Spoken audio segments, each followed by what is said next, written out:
ظہر قطب رواہ الحاکم فی المستدرک، مستدرک الحاکم کے اندر یہ حدیث موجود ہے۔ راوی حدیث ہے معاذ بن جبل رضی اللہ تعالیٰ عنہ، وہ فرماتے ہیں کہ نبی صلی اللہ علیہ وسلم نے فرمایا لو امرت احدا ان یسجد لاحد، کہ لوگوں اللہ کا در چھوڑ کر کے اگر میں کسی کو سجدہ کرنے کا حکم دیتا، لامرت المرأة ان تسجد لزوجها، تو میں بیوی کو حکم دیتا کہ وہ اپنے شوہر کو سجدہ کرے۔ من عدم حقہ علیہا، بہت سارے حقوق شوہر کے ساتھ ہوتے ہیں، شوہر پر ہوتے ہیں جو بیچارے ادا کرتے ہیں۔ شہر سے دور ہے، دھوپ میں ہے، کہاں دھکے کھا رہے ہیں، کیوں؟ فیملی کو خوش رکھنے کے لیے، بیوی کا حق ادا کرنے کے لیے۔ آگے فرماتے ہیں وَلَا تَجِدُ امْرَأَةٌ حَلَاوَةَ الْإِيمَانِ حَتَّى تُؤَدِّيَ حَقَّ زَوْجِهَا، کوئی بھی عورت ایمان کی لذت نہیں پا سکتی یہاں تک کہ وہ اپنے شوہر کے حقوق کو ادا کرے۔ آگے بڑھنے سے پہلے اس جملے کے تعلق سے ایک مسئلہ سمجھ لیجئے۔ شیخ البانی رحمہ اللہ ایک واقعہ صحیح الترغیب کے اندر نقل کرتے ہیں کہ ایک خاتون آتی ہے، کہتی ہے اے نبی، کہتے ہیں کہ شیخ محترم معاملہ یہ ہے کہ شادی سے پہلے جب میں تلاوت قرآن میں مصروف رہا کرتی تھی، نماز پڑھا کرتی تھی، روزے رکھا کرتی تھی، عجیب طرح سے لذت محسوس کرتی تھی، ایسا لگتا تھا کہ رب کے ساتھ میرا رشتہ بڑا مضبوط ہے۔ لیکن شادی کے بعد قرآن کی تلاوت کرتی ہوں، روزہ بھی رکھتی ہوں، نمازیں بھی پڑھتی ہوں، لیکن وہ لذت محسوس نہیں کرتی ہوں، وہ رشتہ رب سے جو ہونا چاہیے وہ مضبوطی محسوس نہیں کرتی ہوں۔ کچھ بتائیے۔ شیخ البانی رحمۃ اللہ علیہ فرماتے ہیں آپ کا معاملہ آپ کے شوہر کے ساتھ کیسا ہے؟ وہ جھنجھلا جاتی ہے، کہتی ہے میں اپنے نمازوں کے بارے میں، اپنی عبادات کے بارے میں پوچھ رہی ہوں اور آپ فرما رہے ہیں کہ آپ کا معاملہ آپ کے شوہر کے ساتھ کیسا ہے؟ کہتے میری بہن ہاں معاملہ ایسا ہی ہے، معاملہ ایسا ہی ہے۔ کیوں؟ پھر یہی جملہ فرماتے ہیں کہ نبی صلی اللہ علیہ وسلم کا فرمان ہے فَلَا تَجِدُ امْرَأَةٌ حَلَاوَةَ الْإِيمَانِ حَتَّى تُؤَدِّيَ حَقَّ زَوْجِهَا، کوئی بھی عورت ایمان کا مزہ اس وقت تک نہیں پا سکتی جب تک کہ وہ اپنے شوہر کے حقوق کو ادا نہ کرے۔ اگر کوئی بیوی نماز پڑھتی ہے، روزہ رکھتی ہے، حج کی ہوئی ہے، لیکن وہ لذت محسوس نہیں کر رہی ہے تو اپنے آپ میں محاسبہ کرے کہ شوہر کے تعلق سے ان کا معاملہ کیسا ہے، حق ادا کرتی ہیں کہ حق ادا نہیں کرتی۔ اللہ کے بندوں کے ساتھ رشتہ کمزور ہو جائے تو رب سے رشتہ کمزور ہو جاتا ہے، کتنی اہم بات ہے۔ معاشرے و سماج کے اندر مسکین طبقہ بھی رہتا ہے، یتیم طبقہ بھی رہتا ہے، یہ ہم مالداروں کی ذمہ داری بنتی ہے۔ خوشی کا موقع ہو، غم کا موقع ہو، کسی یتیم کو یہ محسوس نہ ہو کہ کاش میرے والد محترم آج زندہ ہوتے تو یہ کام میرا پورا ہو جاتا۔ کسی بیوہ کو یہ محسوس نہ ہو کہ کاش اگر میرے شوہر آج زندہ ہوتے تو میرا یہ کام پورا ہو جاتا۔ اگر کوئی یتیم ہمارے معاشرے و سماج میں کسی ضرورت کے وقت یہ محسوس کرتا ہے تو ہمارا معاشرہ زندہ نہیں ہے۔ ہم پوچھے جائیں گے ہمارے پاس روپے پیسے کی پھر کوئی اہمیت نہیں ہے۔ ہمارے مسلم سماج کے اندر، ہمارے معاشرے کے اندر یتیم ہے، انہیں احساس نہ ہو، بیوہ انہیں احساس نہ ہو، سارے حقوق ادا کیے جا رہے ہوں، انہیں یہ کہنا نہ پڑے کہ کاش میرے والد محترم ہوتے تو یہ کام ہو جاتا، انہیں کسی خاتون کو یہ کہنا نہ پڑے کہ کاش میرا شوہر ہوتا تو میرا یہ کام ہو جاتا۔ یتیموں اور بیواؤں کے ساتھ اچھا رشتہ رکھیے، اللہ تبارک و تعالیٰ کے یہاں بڑا مقام ہے۔ کیا ہے حدیث سے مسئلہ ہے۔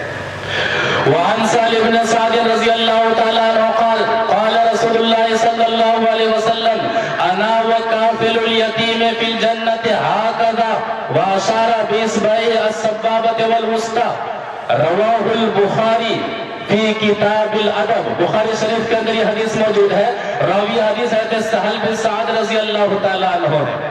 وہ فرماتے ہیں کہ نبی صلی اللہ علیہ وسلم نے فرمایا کہ لوگو انا وکافل الیتیم فی الجنت ہاکذا، نبی صلی اللہ علیہ وسلم اپنی دونوں انگلیاں اس طرح سے ملا کر کے فرماتے ہیں کہ میں اور یتیم کی کفالت کرنے والا، یتیم کا خیال رکھنے والا، یتیم کے ساتھ اچھا سلوک کرنے والا، یتیم پر اپنا مال خرچ کرنے والا جنت میں ایسے ہوں گے جس طرح سے آپس میں یہ دونوں انگلیاں ملی ہوئی ہیں۔ آج کیا ہوتا ہے؟ ستایا جاتا ہے، مال لوٹ لیا جاتا ہے، انہیں مارا جاتا ہے، انہیں ڈانٹا جاتا ہے، ان کے ساتھ ظلم کیا جاتا ہے۔ بچہ روتا ہے کہ میرے ساتھ ایسا ہوا ہے، میرے ساتھ ویسا ہوا ہے۔ اور افسوس کا مقام تو اس وقت ہوتا ہے جب وہ روتے روتے کہتا ہے کہ میرے چچا نے مجھے مارا ہے، میرے چچا نے میری زمین کو ہڑپ کر لیا ہے، میرے چچا نے میری زمین پر ناجائز طریقے سے قبضہ کر لیا ہے۔ اللہ سے ڈرو، اللہ کا خوف کھائیے، اللہ تبارک و تعالیٰ کی سخت پکڑ ہونے والی ہے۔ ایک یتیم معاشرے سماج کے اندر انہیں احساس نہیں ہونا چاہیے کہ میں یتیم ہوں، اس طرح سے ان کی خبر گیری کے معاملہ ہونا چاہیے۔ بیوہ حدیث اس طرح سے ہے۔ وعن ابی ہریرہ رضی اللہ تعالی عنہ قال قال رسول اللہ صلی اللہ علیہ وسلم السائی علی الارملۃ والمسکین کالمجاہد فی سبیل اللہ او القائم اللیل الصائم النہار، رواہ البخاری فی کتاب النفقات۔ بخاری شریف کے اندر یہ حدیث موجود ہے۔ راوی حدیث حضرت ابو ہریرہ رضی اللہ تعالی عنہ ہے۔ وہ فرماتے ہیں کہ نبی صلی اللہ علیہ وسلم نے فرمایا السائی علی الارملۃ والمسکین، بیواؤں کی دیکھ بھال کرنے والا، مسکینوں کی دیکھ بھال کرنے والا، ان کا خیال رکھنے والا، ان کے پاس کپڑے ہیں کہ نہیں ہے، ان کا چولہا جل رہا ہے کہ نہیں ہے، بیمار ہے، علاج کے لیے پیسے ہیں کہ نہیں ہے، ان کی ضروریات زندگی کی تکمیل ہو رہی ہے کہ نہیں ہو رہی ہے، یہ فکر لے کر کے زندگی گزارنے والا، یہ کہنے والا کہ فکر مت کیجیے میں ہوں نا، یہ کہنے والا ہونا چاہیے۔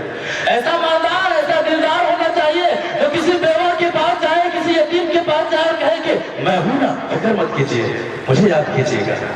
دوا کی ضرورت ہو، اناج کی ضرورت ہو، چھت کی ضرورت ہو، کپڑوں کی ضرورت ہو، ذرہ برابر فکر مت کیجیے گا، میں ہوں نا۔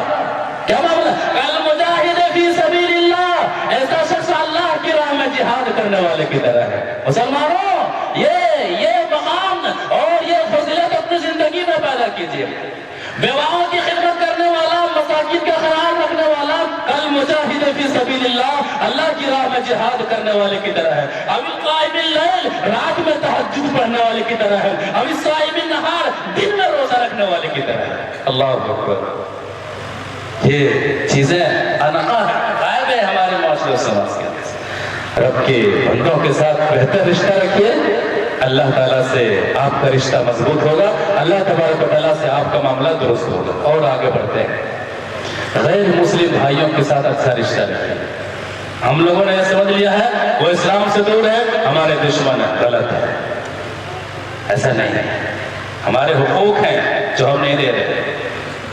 ہمارے غیر مسلموں کے ساتھ اچھا سلوک ہونا چاہیے۔ آپ یاد کیجئے غار ہیرا، پہلی وحی اتر رہی ہے،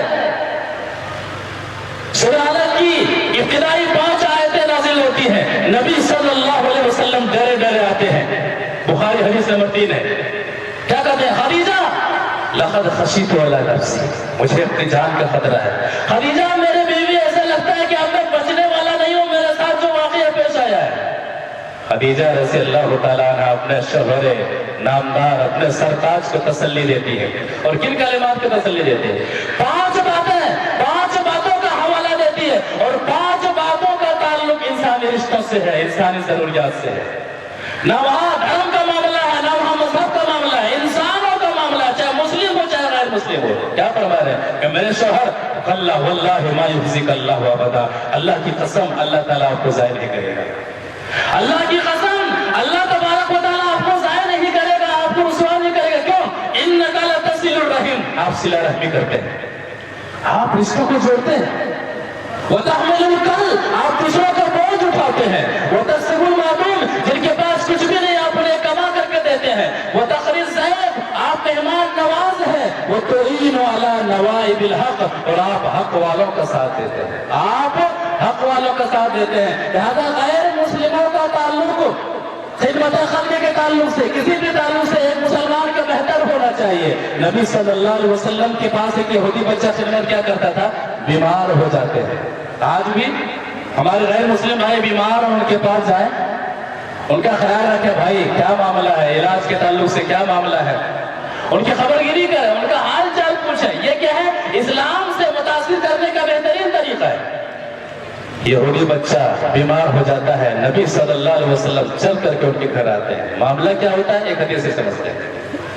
وعن انس بن مالک رضی اللہ تعالیٰ عنہ قال كان غلام يهودي يخدم النبي صلى الله عليه وسلم فمرض فأتاه النبي صلى الله عليه وسلم فقعد عند راسه فقال له رسول الله صلى الله عليه وسلم أسلم فنظر إلى أبيه وهو عنده فقال أتي أبا القاسم صلى الله عليه وسلم فأسلم فخرج النبي صلى الله عليه وسلم وقال الحمد لله الذي أنقذه من النار رواه البخاری في کتاب الجنائز. بخاری شریف کے اندر یہ حدیث موجود ہے. راوی حدیث حضرت انس بن مالک رضی اللہ تعالیٰ عنہ. وہ فرماتے ہیں کہ اللہ کے رسول صلی اللہ علیہ وسلم کا ایک یہودی بچہ، یہودی غلام جو نبی صلی اللہ علیہ وسلم کی خدمت کیا کرتا تھا، بیمار ہو جاتے ہیں. گھر میں فریش ہیں، بستر پر پڑے ہوئے ہیں، بیماری شدت اختیار کر چکی ہے. چل کر کے نبی صلی اللہ علیہ وسلم کے گھر آتے ہیں. کہاں ہمارا معاملہ، بھائی بیمار ہے نہیں جاتے، مرنے کے بعد پتہ چلتا اچھا بیمار تھے کیا. ہوتا کہ نہیں ہوتا؟ بے حسی کا عالم یہ ہے کہ بھائی بیمار ہے، باپ بیمار ہوتے ہیں، ماں بیمار ہوتی ہے، بیٹے کو پتہ نہیں چلتا. اچھا ہمیں پتہ نہیں تھا، بتانا چاہیے تھا نا. یہ معاشرے سے ہمارا یہ تعلق ہے. نبی صلی اللہ علیہ وسلم چل کر کے ان کے پاس جاتے ہیں، سرہانے بیٹھ جاتے ہیں، دیکھتے ہیں معاملہ نازک ہے. کہتے ہیں اسلم، بچے اسلام لے آئے، اسلام لے آئے. فنظر الی ابیہ وہو عنده، اس بچے کا باپ وہاں بیٹھا ہوا ہے. بیٹا باپ کی طرف دیکھ رہا ہے، باپ بیٹے کی طرف دیکھ رہا ہے. بیٹا کہتے ہیں، باپ کہتے ہیں کہ بیٹے ابو القاسم کی بات مان لیں صلی اللہ علیہ وسلم. یہودی ہے، یہودیوں کے تعلق سے کہا گیا ہے یہودی اسلام کو، محمد صلی اللہ علیہ وسلم کو اسی طرح سے پہچانتے تھے جس طرح سے اپنے بیٹوں کو وہ پہچانتے ہیں، لیکن حسد کی بنیاد پر انہوں نے حق قبول نہ کیا. کہا محمد صلی اللہ علیہ وسلم کی اطاعت کر لے، اسلام قبول کرتے ہیں، وہ بات ہو جاتی ہے. نبی صلی اللہ علیہ وسلم سے نکلتے ہیں الحمدللہ الذی انقذہ من النار، تمام تعریف اس اللہ کے لیے ہے، اس نے اس بچے کو آگ سے بچا لیا. ہمارا تعلق دعوتی اعتبار سے غیر مسلم بھائیوں کے ساتھ بہتر ہونا چاہیے. ہمارا تعلق خدمت خلق کے اعتبار سے، ضروریات کی تکمیل کے اعتبار سے، ان کے ہاں آنے جانے کے اعتبار سے، احوال پوچھے جانے کے اعتبار سے بہتر ہونا چاہیے. اسلام یہ حق دیتا ہے اور اس حق کو ہم نے مٹھی میں بند کر کے رکھا ہوا ہے، ایسا نہیں ہونا چاہیے. آج مسلمان اور غیر مسلمین کے درمیان جو نفرت کا ماحول بنا ہوا ہے اور ماحول بنتا جا رہا ہے، ان میں بہت سارے اسباب میں سے ایک اہم سبب، ہم جس ماحول میں رہ رہے ہیں ہم نے اپنے غیر مسلم تک دین کو صحیح طریقے سے نہیں پہنچایا ہے، اسلام کو صحیح طریقے سے نہیں پہنچایا. اسلام کی صحیح تصویر ہم ان کے سامنے بن نہ سکے، لہذا ہمارا تعلق غیر مسلموں کے ساتھ بہتر ہونا چاہیے. آخری بات، ہمارا تعلق کس بنیاد پر انسانوں کے ساتھ اور کس حد تک انسانوں کے ساتھ کس انداز سے ہونا چاہیے. شریعت میں ایک مسئلہ ہے الولاء والبراء، یہ بہت ہی اہم مسئلہ ہے، عقیدے کا مسئلہ ہے. الولاء والبراء، ایمان کی بنیاد پر دوستی، ایمان کی بنیاد پر دشمنی. ایمان کی بنیاد پر دوستی، ایمان کی بنیاد پر دشمنی. الولاء کا مطلب کیا ہے؟ کہ کسی سے آپ محبت کر رہے ہیں تو اللہ کی خاطر، کسی ایک مومن کا تعلق دوسرے مومن سے ہو اللہ کی خاطر ہو، اللہ کی رضا کی خاطر ہو. والبراء، کسی سے ہمارا تعلق نہیں ہے، کسی سے ہم نے قطع تعلق کیا ہوا، وہاں بھی اللہ کی خاطر ہو، کیونکہ یہ اللہ سے محبت کرنے والا نہیں ہے، یہ اللہ کے حقوق کو جاننے والا نہیں ہے. چاہے اس میں ماں آ جائے، چاہے باپ آ جائے، چاہے بھائی آ جائے، چاہے رشتہ دار آ جائے، چاہے شہر کا رہنے والا ہو، چاہے کہیں کا رہنے والا ہو، تعلق اللہ کی خاطر، اللہ کی خاطر محبت، اللہ کی خاطر نہ کرنا. حدیث سے سمجھتے ہیں. وعن انس بن مالک رضی اللہ تعالیٰ عنہ قال قال رسول اللہ صلی اللہ علیہ وسلم من احب للہ وابغض للہ وآتى للہ ومنع للہ فقد استکمل الایمان. رواہ ابو داؤد فی کتاب الادب. ابو داؤد شریف کے اندر حدیث موجود ہے. راوی حدیث حضرت انس بن مالک رضی اللہ تعالیٰ عنہ، وہ فرماتے ہیں کہ اللہ کے رسول صلی اللہ